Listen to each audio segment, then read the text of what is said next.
So good morning students. Today we are going to discuss on climate change and human health risks and responses.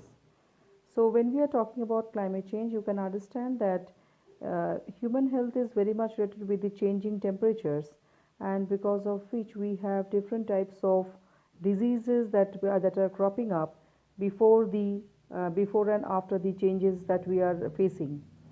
Now, with respect to climate change, if you look into the static graphical representation of Indian climate, you can see from the last with almost more than 50 years, we almost a century from the 18th century till date, we are getting a consecutive exponential rise in the temperature of the earth, and which has been discussed in details in the Paris Agreement. And by the 2nd October 2016 it was which was ratified, that every country had signed to decrease the amount of carbon dioxide levels by 33 to 35% in the global carbon dioxide concentration. So with that, the international consensus on the science of climate and health speaks that as per the IPCC report, it is not that the change in the climate has occurred and then we are discussing things. Rather, it has been discussed from last 1996 report, where we have discussed completely on the potential risks of the change in the climate with respect to human health. The third assessment report itself has also spoken on such aspects, and which directly deals with human health either in the form of thermal stress or the form of floods, storms, or even the changes in the vector-borne diseases like mosquitoes, waterborne pathogens, changes in the water quality, changes in the air quality, as well as in the food availability and quantity. So broadly, when we are speaking, there are basically three types of health effects. The three various causes which have directly been in affecting the human health are: number one, those are directly related with respect to the weather extremes. The second one is the health consequences of various processes of environmental change and ecological disruption. And the third one is the diverse health consequences, basically the infectious diseases, the nutritional, psychological, and other demoralized and displaced population in the wake of climate-induced economic dislocation. Looking at if you look at the pathways of how climate change affects human health, you can see that there are basically three different sections that I have divided. In case of human exposures, it is basically the regional weather conditions, heat waves, extreme weather conditions, temperature and precipitation. For example, and the modulating interferences basically influence the different economical changes, the socio-economic and demographic disruption, as well as the health effects which are directly affected, just like the extreme weather conditions or the temperature related illness, or sometimes with the weather there are heat strokes, or we have the air pollution related problems, and then water and foodborne diseases. Then we have the different type of effects on the food shortage and water shortages, as well as we have some part of the mental as well as nutritional problems that often occur in such type of change in the changing climate.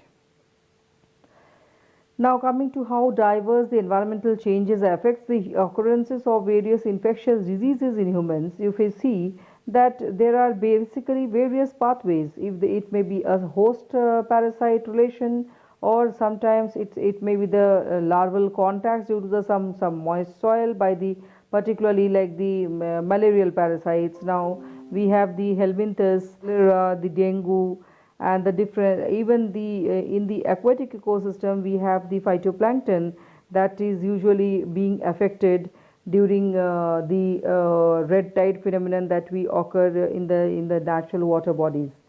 Now there are four major types of transmission cycles are basically there for the infectious diseases as per Wilson 2001. It is basically, one is the anthraponosis or the zoonosis. In anthraponosis, you have the direct transmission and indirect transmission, that is via the humans, and the zoonoses are basically through the animals, which later on passes into the human bodies. If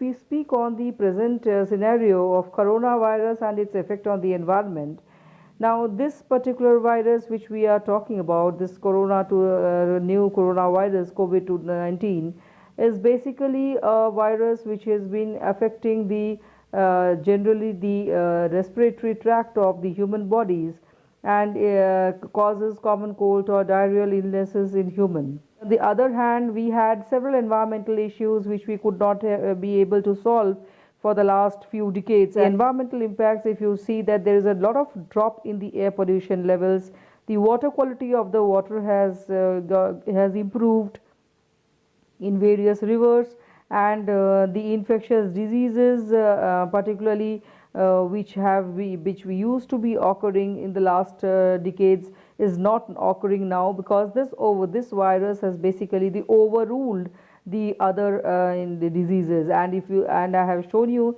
the different type of research works that has already been carried out on COVID-19, and they have already proved that the levels of carbon dioxide in the cities like Kolkata has dropped down to almost 30 to 40%.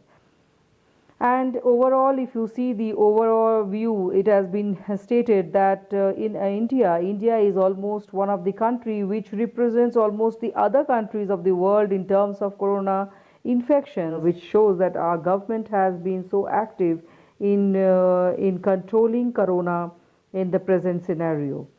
Apart from that, if you see that almost the global carbon dioxide and carbon monoxide levels have come down to 35%, which is there is a marked drop in the coal consumption because the industries are not working. There are a lot of organisms which were not being cited, particularly dolphins, which are basically the indicators of water quality, are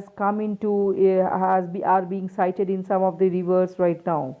So you can see that every action has an equal and opposite reaction. So once these diseases have come up in humans, the other way the environment has taken a lead role in controlling its pollution levels. So if you see that the Paris Climate Accord was a goal had to further increase our temperatures to 1.5 degrees centigrade, and that has been a very good consensus here. Coming to the post-corona research, now what are the three different categories that the present research work aims at?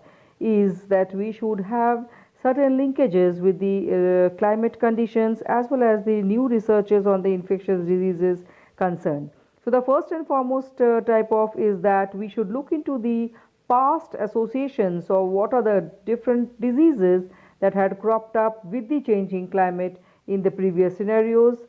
The second one is we should be having an early indicator of the emerging infectious diseases impacts or the long-term impact of the climate change on the different diseases.